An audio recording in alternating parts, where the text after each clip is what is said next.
अस्सलाम dear students, एक बार फिर आप सबका स्वागत है कैप्स एकेडमी में। तो देखो, लास्ट टाइम हमने टॉपिक कवर किया था, वो था लाइसोसोम। तो आज का जो हमारा लेक्चर होगा वो होगा पूरा का पूरा राइबोसोम के बारे में। इस लेक्चर के अंदर हम राइबोसोम से रिलेटेड जो भी डिटेल है वो डिस्कस करेंगे, इसके टाइप्स के बारे में, ये कहाँ कहाँ पे प्रेजेंट होता है, किस चीज़ का बना होता है वगैरह, ये सारा आज के हम इस लेक्चर के अंदर डिस्कस करेंगे। तो चलो डिस्कस करते हैं। पहले हम इस स्ट्रक्चर के बारे में बात करते हैं, इस ऑर्गेनेल की, कि राइबोसोम किस तरह का हमें सेल के अंदर मिलता है। बेसिकली जो राइबोसोम है ये स्मॉल स्फेरिकल ग्रेन्यूल्स हैं, जो नॉन मेम्ब्रेनस ग्रेन्यूल्स है, जो एक नॉन मेम्ब्रेनस स्ट्रक्चर है जो हमें सेल के अंदर मिलती है। अगर हम स्ट्रक्चर की बात करें फिर से कि ये क्या राइबोसोम कौन सी स्ट्रक्चर का होता है, ये एक स्मॉल स्फेरिकल ग्रेन्यूल्स होते हैं जिसके ऊपर कोई भी मेम्ब्रेन मौजूद नहीं होती, जो हमें सेल के अंदर मिलते हैं। ठीक है, उसके बाद अगर हम बात करें कौन कौन से वो सेल है जिसके अंदर हमें ये मिलते हैं, तो ये देखो, ये एक नॉन मेम्ब्रेनस ऑर्गेनेल है जो हमें हर तरह का सेल, कोई भी सेल उठा लो तो उसके अंदर ये हमें ऑर्गेनेल मिलता है। चाहे वो प्रोकैरियोटिक सेल हो, चाहे वो यूकैरियोटिक सेल हो, कोई भी सेल हो, तो उसके अंदर हमें ये ऑर्गेनेल, जिसको हम राइबोसोम बोलते हैं, वो मिलेगा। That's why it is called as a universal organelle, because it is present in every type of cell. That's why it is called as a universal organelle. Okay, अगर अब हम बात करें नंबर 3 की, पॉइंट नंबर 3 की, के उसमें लिखा हुआ है it is organelle present in organelle. देखो, ये एक ऐसा ऑर्गेनेल है जो हमें दूसरे ऑर्गेनेल्स के अंदर मिलता है। जैसे सपोज एग्जांपल ले लें हम माइटोकॉन्ड्रिया का। देखो, माइटोकॉन्ड्रिया है, उसके बाद अपने राइबोसोम्स होते हैं। अगर हम बात करें क्लोरोप्लास्ट की, तो क्लोरोप्लास्ट के अंदर भी उसके खुद के राइबोसोम मौजूद होते हैं। अगर हम बात करें एंडोप्लाज्मिक रेटिक्यूलम की, तो उसके पास भी अपने क्या होते हैं, राइबोसोम उस पर मौजूद होते हैं।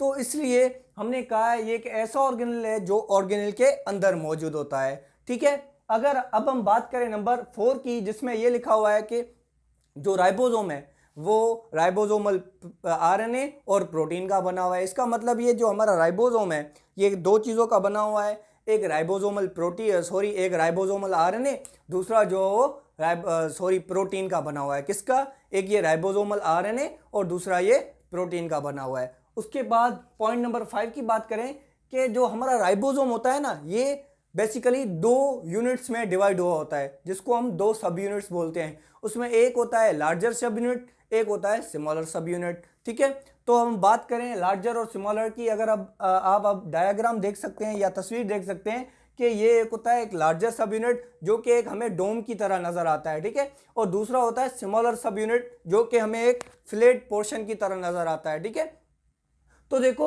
जब भी हमारे सेल के अंदर प्रोटीन सिंथेसिस हो रही होती है या प्रोटीन बन रही होती है, तभी ये दोनों जो स्मॉलर और लार्जर सब यूनिट है वो इकट्ठे होते हैं, ज्वाइन होते हैं। उससे पहले अगर प्रोटीन नहीं बन रही होती तो ये जो राइबोसोम के दोनों यूनिट्स हैं, ये दोनों जो अलग अलग जो वो मौजूद होते हैं साइटोप्लाज्म के अंदर। जब प्रोटीन बनेगी तब आएंगे, ये एक दूसरे से ज्वाइन होंगे, ज्वाइन होने के बाद ये अपना प्रोसेस स्टार्ट करेंगे, जिसको हम ट्रांसलेशन कहते हैं, जो कि जिसमें प्रोटीन बनती है। ठीक है, उसके बाद हमने ये तो बात कर ली कि ये सब यूनिट 2 लार्जर या स्मॉलर सब यूनिट्स हैं जो एक दूसरे से जो ज्वाइन होके फिर काम करते हैं। ठीक है, पर इनको ज्वाइन करवाने में हेल्प कौन करवाता है, इनको ज्वाइन करवाता कौन है एक दूसरे से?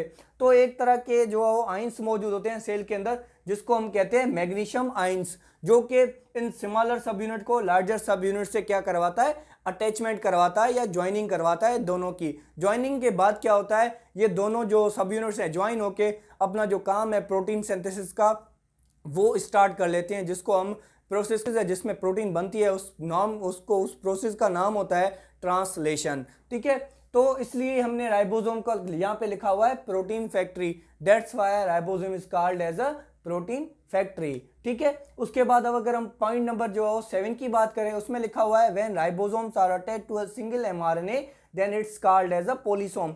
इसका मतलब ये होता है कि कभी कभार क्या होता है कि एक ही एमआरएनए होती है, उस पे जो एक से ज़्यादा जो राइबोसोम अटैच हो जाते हैं।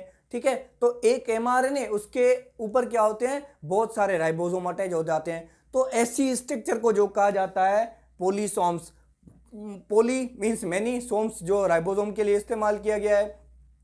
तो अगर एक ही एमआरएनए को ऊपर एक से ज़्यादा अगर राइबोसोम अटैच हो जाते हैं तो उसको हम नाम देते हैं पॉलीसोम का। ठीक है, उसके बाद पॉइंट नंबर 8 में लिखा गया है कि ribosomes are found in the two forms. इसका मतलब ये है कि राइबोसोम जो हमें वो दो फॉर्म्स में मिलते हैं। एक ऐसे राइबोसोम होते हैं दो जो किसी सरफेस के साथ अटैच मिलते हैं, ठीक है, और एक ऐसे राइबोसोम होते हैं जो कि हमें फ्रीली जो सेल के अंदर मूव करते हुए दिखाई देते हैं। इसलिए यहाँ पे मैंने लिखा हुआ है, एक होता है अटैच राइबोसोम, दूसरा होता है फ्री राइबोसोम।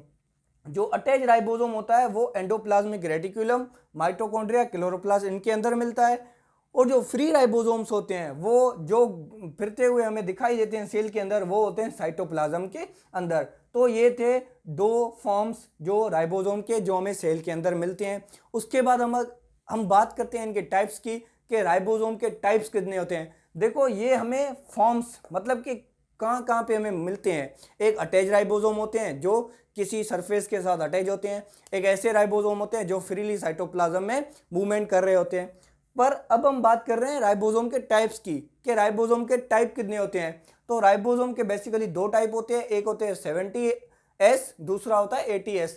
देखो यहाँ पे जो मैंने S लिखा हुआ है ना, ये बेसिकली एक मेजरिंग यूनिट है जो सिर्फ और सिर्फ राइबोसोम के लिए जो यूज किया जाता है। जो एक साइंटिस्ट था स्वाइटबर्ग, जिन्होंने क्या किया था, राइबोसोम की जो मेजरमेंट लेने के लिए ये यूनिट बनाया था जिसको हम बोलते हैं स्वाइटबर्ग यूनिट, ठीक है। अगर अब हम बात करते हैं 70 और 80S जो राइबोसोम्स है इनके बीच डिफरेंस है क्या।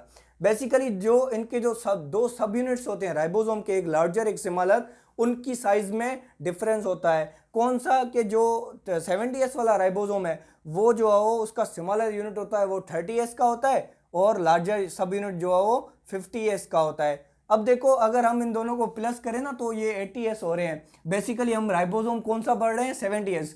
तो यहाँ पे आप मैथमेटिकल कैलकुलेशन की बात नहीं करेंगे, ठीक है। यहाँ ऐसे नहीं करेंगे कि सर ये जो है 50 और 30 80 बन रहे हैं तो आपने 70 कैसे लिखा हुआ है। तो यहाँ पे हम मैथमेटिकल कैलकुलेशन नहीं करेंगे, ये बायोलॉजिकल कैलकुलेशन है जिसमें इन साइंटिस्ट ने जो अपनी कैलकुलेशन के साथ हमें जो राइबोसोम की स्ट्रक्चर बयान करके दी है या एक्सप्लेन करके बताई है, ठीक है। और दूसरा होता है 80S, जिसमें जो स्मॉलर सब यूनिट होता है वो 40S का होता है और लार्जर सब यूनिट होता है वो 60S का होता है। तो ये जो स्मॉलर और लार्जर सब यूनिट है ये दोनों ज्वाइंट कैसे होते हैं, एक दूसरे से अटैच कहते हैं उसे। तो ये हमने जो यहाँ पे डिस्कस किया था, ये दोनों जो सब यूनिट है एक दूसरे से अटैच होते हैं by the help of magnesium ion. Clear है। उसके बाद जो हमारा राइबोसोम्स है जो 70S है वो कहाँ पे मिलते हैं और 80S हमें कहाँ पे मिलते हैं। तो जो 70S राइबोसोम है ना, यहाँ पे मैंने लिखा हुआ है, तो 70S राइबोसोम है वो हमें प्रोकैरियोटिक सेल के अंदर मिलेंगे, और जो 80S राइबोसोम है वो हमें यूकैरियोटिक सेल के अंदर मिलेंगे। उसके बाद अब अगर हम बात करें कि ये दोनों राइबोसोम्स है ये प्रोटीन बना रहे हैं, पर ये जो दो किस्म की प्रोटीन बनाते हैं, एक होती है सीक्रेटरी प्रोटीन, एक होती है नॉन सीक्रेटरी प्रोटीन। इसका मतलब क्या है हम डिस्कस करते हैं। देखो एक होती है नॉन सीक्रेटरी प्रोटीन, तो बेसिकली ये वो प्रोटीन होती है जो सेल के बाहर सीक्रेट नहीं होती, वो सेल के अंदर ही यूज होती है, तो इसलिए इसको बोला गया है नॉन सीक्रेटरी प्रोटीन। वो प्रोटीन जो बनने के बाद सेल जो खुद ही यूज करेगा।